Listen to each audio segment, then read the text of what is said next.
Olá, olá, Maurício, tudo bem?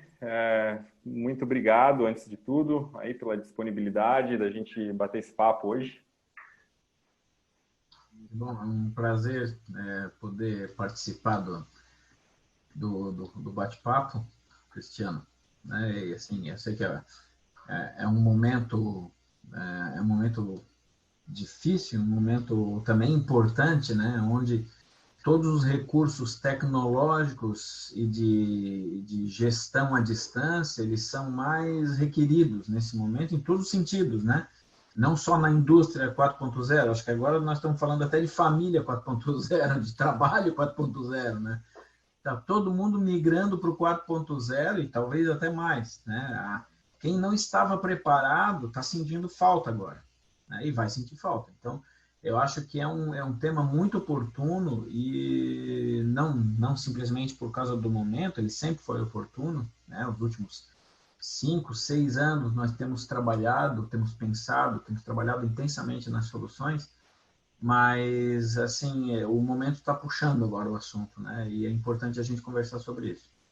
Perfeito, perfeito. O que a gente vê em contato muito com a indústria de embalagem no mundo inteiro, de clientes em Suíça, Canadá, e que não só eles não diminuíram o ritmo nesse aspecto, como eles aceleraram, né? Justamente o que estás falando, não tem mais espaço para negar isso. É, o nosso core business é fazer embalagem. É ok, o core business é fazer embalagem, mas talvez a gente tenha que fazer embalagem e produzir de uma forma integrando o que já tem disponível de tecnologia e tudo mais. Né? Então, acho que a hora... tem até uma piada bem boa que diz: quem implantou a transformação digital na sua empresa? Foi o CIO, foi o CEO ou foi o Covid? Os três com mais custo. É isso. Então, tem um pouco disso. A gente está vendo bastante uma aceleração muito forte desse processo todo. Né? Maurício, eu até queria falar um pouquinho da CEPAC. Hoje vocês são a maior referência em fabricação de tubos plásticos na América Latina, certo? É uma empresa que tem 18 anos de operação, certo? Uhum. Você está há 15 à frente de tudo isso, e por isso que eu achei muito legal essa conversa e te trazer para esse bate-papo nesse primeiro episódio, porque e desde lá do começo tivesse um contato muito grande com quando ainda se chamava TI, né? Quando ainda se chamava quando era uma coisa separada do todo, né? Isso. Eu queria que você contasse um pouquinho para a gente de como que foi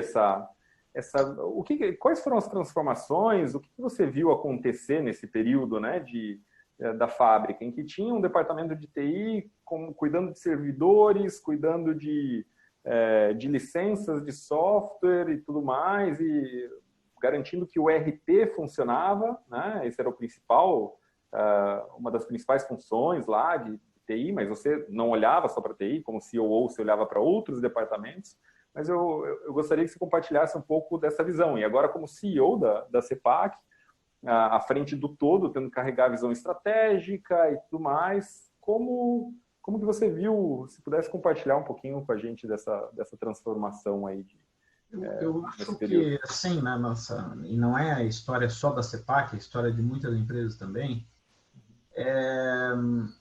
o modelo de departamentalização, vamos dizer assim, o modelo departamentizado, ele aos poucos vai se transformando para um momento, para um modelo mais horizontal, né? Onde todas as áreas têm uma importância relevante na estratégia, né? Não dá mais para tratar o RH da empresa como uma área não estratégica. Não dá para tratar a TI da empresa como uma área não estratégica, porque quando a gente fala em recursos para o crescimento, recursos para a gestão, tem a participação de todas as áreas e você tem que requerer o mesmo nível de consciência e de responsabilidade nessas áreas, né?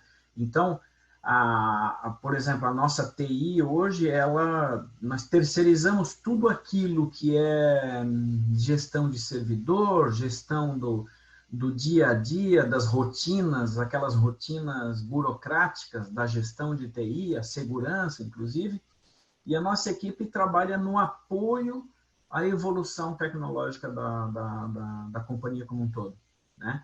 Então, assim, eles têm que ser esse braço, porque eles conseguem enxergar o restante, né? Assim como as outras áreas da empresa, a gente tem que evoluir em governança, não se pode mais falar em contabilidade simplesmente. Nós temos que ter alguém pensando a governança da empresa, pensando na qualificação dessa empresa para um conceito global de governança, né? Para um padrão de nível mundial de governança. Né? Então, a mesma coisa acontece com os recursos tecnológicos, né? Que hoje nossas linhas de produção são muito automatizadas, então nós não sabemos dizer se nossas linhas são mecânicas, são eletrônicas, são eletromagnéticas, são pneumáticas, ou se são, né, hidráulicas, vamos dizer assim. É um conjunto de todos esses elementos, só que hoje em dia esses elementos são comandados por cérebros eletrônicos. Né? Que hoje, já desde o começo, principalmente agora, esses cérebros estão conectados junto aos nossos fabricantes, eles conseguem intervir, eles conseguem nos auxiliar, fazer manutenção remota. Né?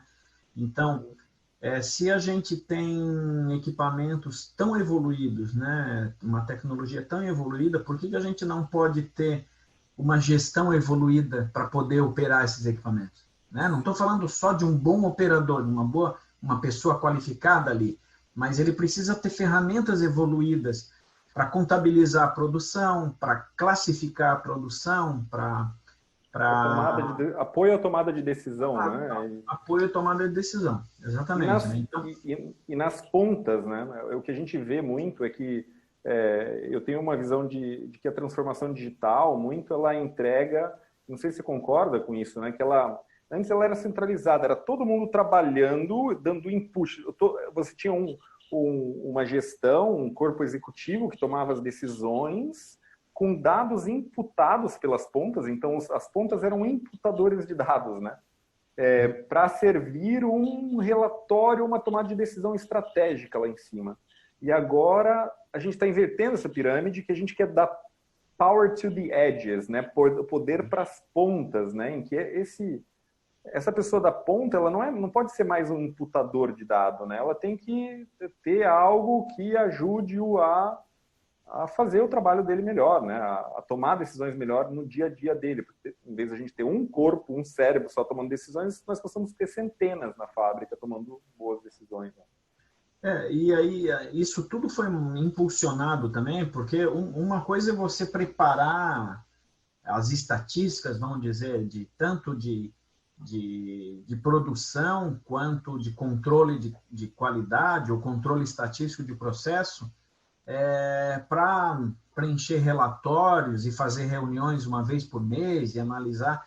Agora, outra coisa é você ter esses dados e a própria equipe usar isso como elementos para tomar decisões sobre melhorias de processo, melhorias de controle, melhorias de evolução da produtividade.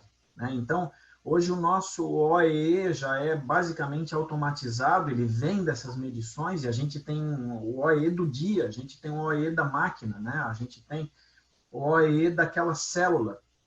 E no modelo que nós estamos trabalhando hoje, com células de melhoria, né, dentro da fábrica, então essas células já se reúnem, já extraem ali o suprassumo das estatísticas e já conseguem rodar o seu PDCA em cima dos pontos onde precisa ser absorvido o maior foco. Né? Aquele ponto precisa ser direcionado, precisa ser melhorado. Né?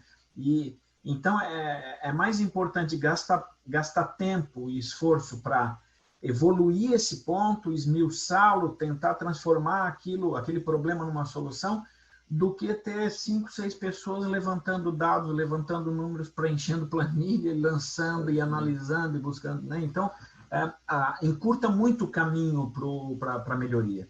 Né? Acho que esse é um grande ponto.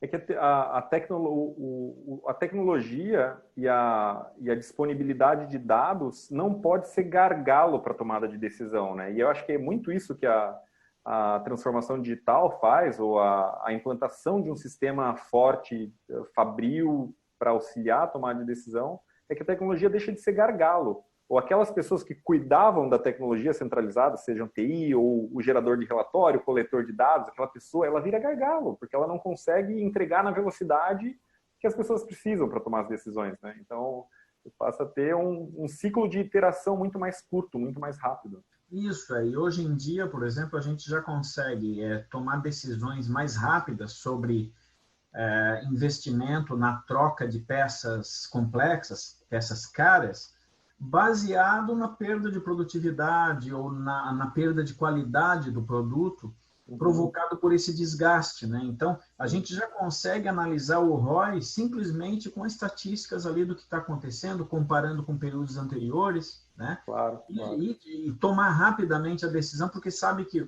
o resultado dos próximos meses vai trazer o retorno esperado que justifica essa substituição, essa troca, né?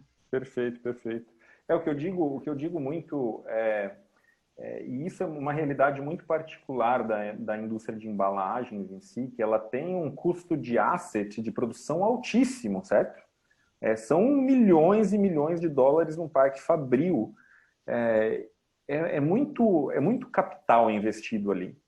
E eu digo que muita gente ainda depende do Joãozinho, da ligação para o Joãozinho para saber como que aquele asset está performando. No entanto, ele pega o iWatch dele e fica feliz em dizer: opa, hoje eu dei 5.000 passos. Tá. A sua fábrica a sua linha de produção custou 3 milhões de euros. Quanto que ela produziu agora? Por que essa informação de 5.000 passos te ajuda a viver melhor, a saber que você precisa caminhar um pouco mais, ou que você precisa se alimentar ou tomar um copo d'água? Isso é muito bom para você e te faz viver uma vida mais saudável. Por que não ter isso naquele asset que custou tanto, né? Por que não... Então, essa é um pouco da brincadeira que eu faço de muitas fábricas. Esquecem que ela pode ter isso faz uma... E o operador consegue tomar decisões melhores, né, quando ele tem isso na ponta. Um ponto que eu queria que você falasse um pouco, Maurício, sobre a complexidade. Porque fábrica é algo muito complexo. Cada fábrica é diferente, os processos mudam, eles evoluem, e eu vejo que muitas fábricas deixam de fazê-lo, deixam de ir pelo caminho, de ter quantos passos eu dei hoje do maquinário dele, da fábrica dele, de ter informações pela complexidade, né? Eu digo que os projetos não dão errado, eles são abandonados pela complexidade. Fica tão difícil que geralmente a gente tira da mesa. Como que é essa experiência, essa tua experiência em relação a isso, de como eliminar ou como reduzir essa complexidade da tomada de decisão e da implantação de sistemas na indústria como um todo, de auxílio, de apoio à decisão? Como tirar isso e não transformar num projeto sem fim?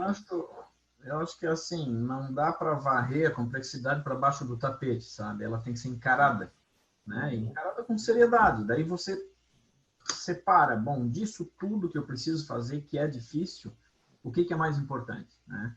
Vou começar por aqui, quer dizer, tem que fatiar e dizer, olha, aqui eu posso obter os melhores resultados. E começa com aquela etapa, ou com aquele módulo, ou com aquela linha de produção, né?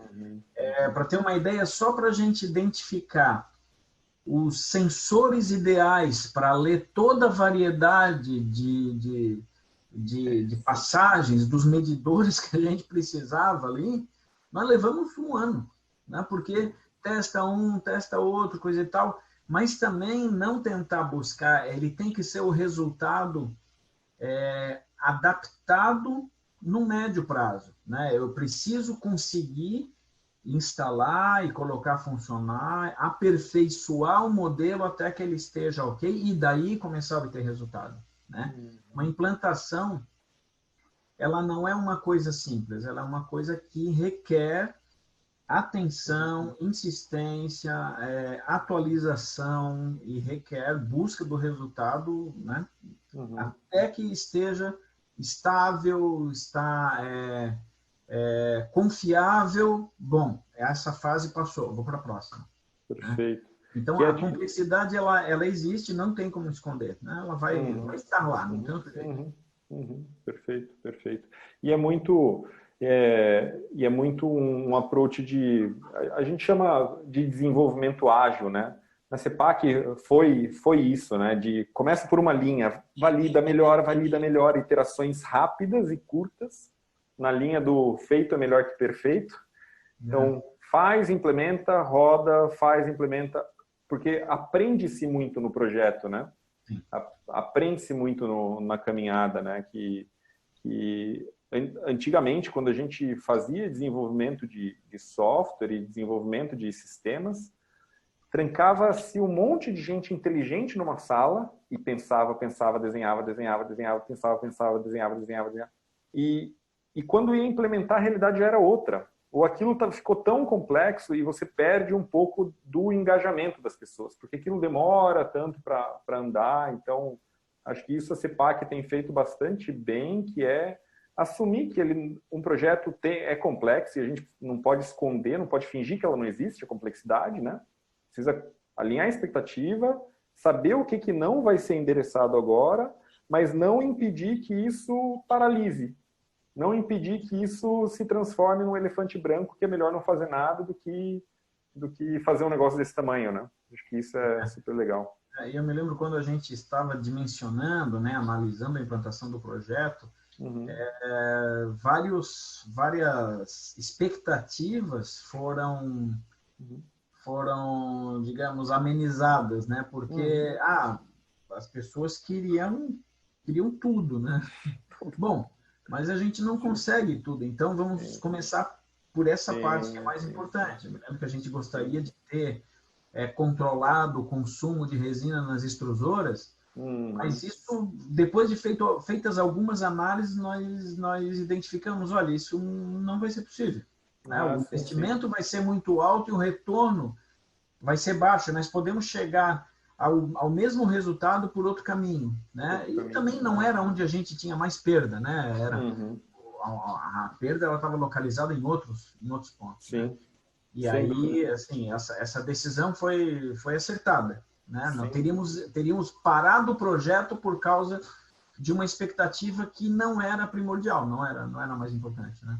Isso a gente vê acontecendo bastante assim nesse processo todo com vários clientes, que é justamente isso quando surge um projeto, vem expectativa de todos os lados. E cada um, quando se coloca-se 10 pessoas numa sala e fala, imagine um elefante, um imaginou um plantando a bananeira, um imaginou o elefante rosa, o outro um elefante africano, outro elefante indiano, um dentro da água. Então, lidar com essa expectativa é bastante difícil, né? E o que eu acho legal é que quando a gente coloca um elefante imperfeito, todo torto, por mais torto que seja no meio da sala, opa, agora temos um elefante, agora a gente sabe o que a gente está falando, vamos começar a melhorar esse elefante. Vamos desenhar, vamos trazer... Então, acho que esse é um ponto legal, assim, é um ponto divertido da implantação de um projeto de transformação digital e de indústria 4.0. Eu queria, Maurício, para a gente fechar, acho que estamos aqui já uns 15 minutinhos, se falasse um pouco sobre as pessoas, o papel das pessoas nesse processo todo, como engajá-las, qual a importância delas nesse processo de implantação de sistemas da indústria 4.0, que às vezes até não gosto muito do tema, porque ela é um monte de coisa, e o que é um monte de coisa acaba não sendo nada, né? É tanta coisa. Mas falando um pouco de sistemas de apoio à decisão da indústria, eu queria que falasses um pouquinho sobre o papel das pessoas. Bom, uma das preocupações que nós tivemos desde o início foi não sobrecarregar de atividades burocráticas o operador, que é o cara que tem que cuidar da eficiência da produção e também da qualidade daquilo que ele está produzindo. Ele é o dono do produto, ele é o dono da linha naquele momento, né? E nós começamos fazendo um diagnóstico da quantidade de registros que ele tinha que fazer, da quantidade de apontamentos, da quantidade de medições, etc, etc. E fizemos assim, o que é realmente importante, né? Fomos reduzindo, né? Às vezes a exigência de um cliente que não é tão importante para outros, então nós negociamos alguns parâmetros, renegociamos internamente com as áreas, porque a qualidade tem uma expectativa, a desenvolvimento tem outra, produção tem outra, o pessoal de logística tem outro, tivemos que realinhar as expectativas de todos, né? Para poder fazer com que o operador ele se sentisse confortável naquilo que ele teria que reportar, né? Porque a máquina parou, eu preciso informar o motivo da parada, né? Isso é difícil o sistema que automaticamente identifica o motivo, né? Você sempre tem que ter um observador para dizer, olha, parou porque houve um desalinhamento, parou porque faltou matéria-prima, parou por isso, né? Então, buscando ali e para fazer com que o próprio operador fosse aliado na implantação, né? Ele não pode ser ele não pode olhar para o negócio e dizer, puta, mais um botão para eu apertar, mais uma informação para eu passar, né? Sem participar do resultado daquilo, né? Depois, né? Então, também os operadores foram chamados para o diagnóstico, para o trabalho, né? Primeiro nós fizemos essa simplificação, né? Para a burocracia ser menor, e depois também alinhamos as expectativas dos outros jogadores ali ao redor do resultado, né? Da linha, do produto, da qualidade, da logística, né? E isso foi muito importante, porque se eles não estivessem interessados também em fazer com que a coisa acontecesse, com que o resultado aparecesse, né, nós não teríamos o modelo implantado, né? Então, e também é uma questão que, à medida que a gente leva um pouco de automação para a mão das pessoas, né? Então, a pessoa, antes ele usava uma planilha e anotava alguma coisa, agora está usando um leitor de código QR que automaticamente já movimenta para o estoque, faz isso, aquilo, etc. Mas ele também precisa achar que aquilo é melhor que a planilha, né? O meu trabalho era só anotar na planilha, agora eu tenho que conectar, pegar o sinal, esperar, etc, etc.